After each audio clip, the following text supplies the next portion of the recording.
Prime ઇન્ડિયાના આજના સમાચાર જોઈએ તો આજે રાજ્યમાં છેલ્લા કેટલાક દિવસોના મેઘવિરામ બાદ ભારેથી અતિ ભારે વરસાદની આગાહી કરવામાં આવી છે। રાજ્યમાં વરસાદ ખેંચી લાવે તેવી એક સાથે 4 સિસ્ટમ સક્રિય થઈ છે, જેના કારણે રાજ્યમાં વરસાદી માહોલ છવાયો છે। આજે 15 ઓગસ્ટને સાતમના દિવસે જૂનાગઢ, અમરેલી, ગોંડલ, બનાસકાંઠા, અંબાજી બાદ અમદાવાદમાં વરસાદ શરૂ થયો છે। હવામાન વિભાગ દ્વારા શ્રાવણ મહિનાના અંતમાં જોરદાર વરસાદ પડવાની આગાહી કરાઈ છે।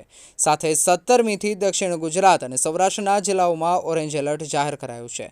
અમરેલીના ધારી પંથકમાં ધોધમાર વરસાદને પગલે ગોવિંદપુર અને સુખપુર ગામની શેરીઓમાં નદી વહેતી થઈ હોય તેવા દ્રશ્યો સામે આવ્યા હતા। તો અમરેલી જિલ્લાની સૌથી મોટી શેત્રુંજી નદીમાં પહેલીવાર પૂર આવતા લોકો જોવા માટે ઉમટી પડ્યા હતા। મુરઝાતા ઊભા પાક પર સોના રૂપી વરસાદ પડતા મગફળી, કપાસ સહિત પાકને જીવનદાન મળ્યું છે।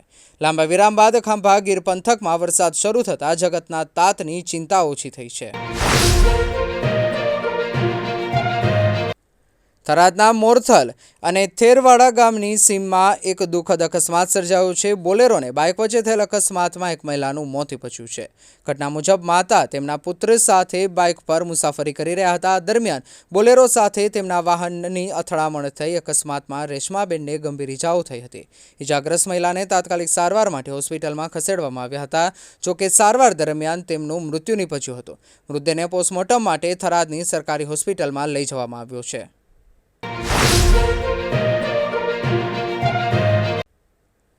અંબાજી ગ્રામ પંચાયતના પ્રાંગણમાં યોજાયેલી ગ્રામસભા મતદારોની અપૂરતી હાજરીને કારણે મુલતવી રાખવામાં આવી છે।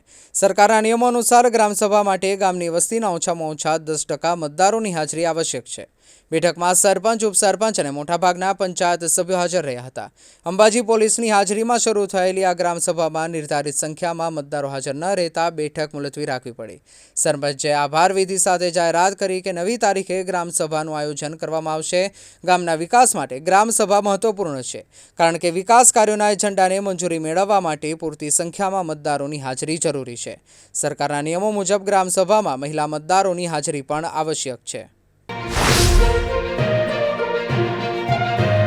થરાદ તાલુકાના ખેગારપુરા ગામમાં હિમાલય ફીડરની વીજ સમસ્યાને ખેડૂતોની મુશ્કેલીમાં વધારો કર્યો છે। અપૂરતા વીજ પુરવઠાથી પરેશાન થયેલા ખેડૂતો મોટી સંખ્યામાં રાત્રે વીજ કચેરીએ પહોંચ્યા હતા। વિસ્તારમાં વારંવાર વીજ ફોલ્ટ અને સિંગલ ફેઝ લાઇનની સમસ્યા સર્જાઈ રહી છે। ખેડૂતોએ સમસ્યાના સમાધાન માટે વીજ લાઇનમાં નડતરરૂપ વૃક્ષોની કાપણી કરી છે। વીજ કંપનીના કર્મચારીઓ આ સમસ્યા માટે રીલને ક્ષમતા ઓછી હોવાનું કારણ જણાવ્યું છે।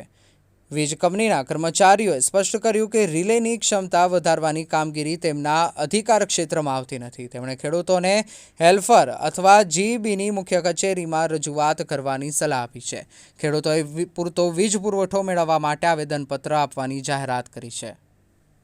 આપણે હિમાલય ફિલ્ટરની અંદર વારંવાર લાઇન ફોલ્ટમાં થાય છે, એના કારણે અમે બધા ખેડૂતો મળી લાઇન વાયરિંગમાં જે નડતા હતા એ ઝાડખો કટિંગ કરેલા છે અને જમ્ફર કોઈ થોડા માટે બળેલા હતા એ હેલ્ફરો મળીને જમ્ફર પણ નવો બનાવેલો છે।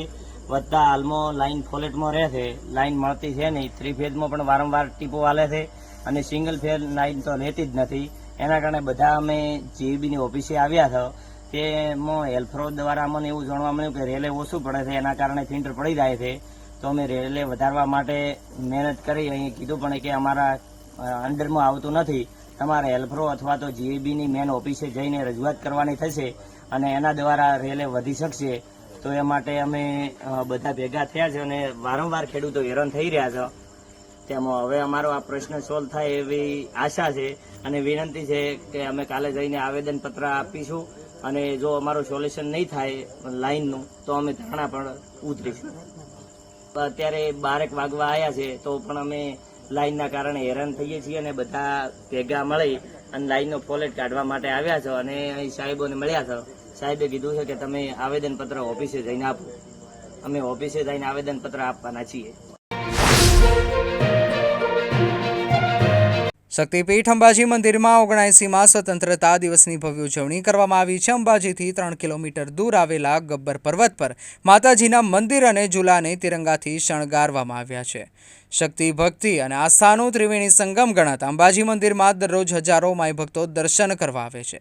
ભક્તો માતાજીના દર્શન બાદ ગબ્બર પર્વત પર અખંડ જ્યોતના દર્શન કરવા જાય છે.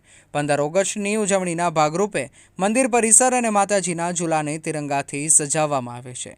આ વિશેષ શણગારથી માતાજીનું મંદિર દેશભક્તિના રંગે રંગાયેલું જોવા મળ્યું હતું.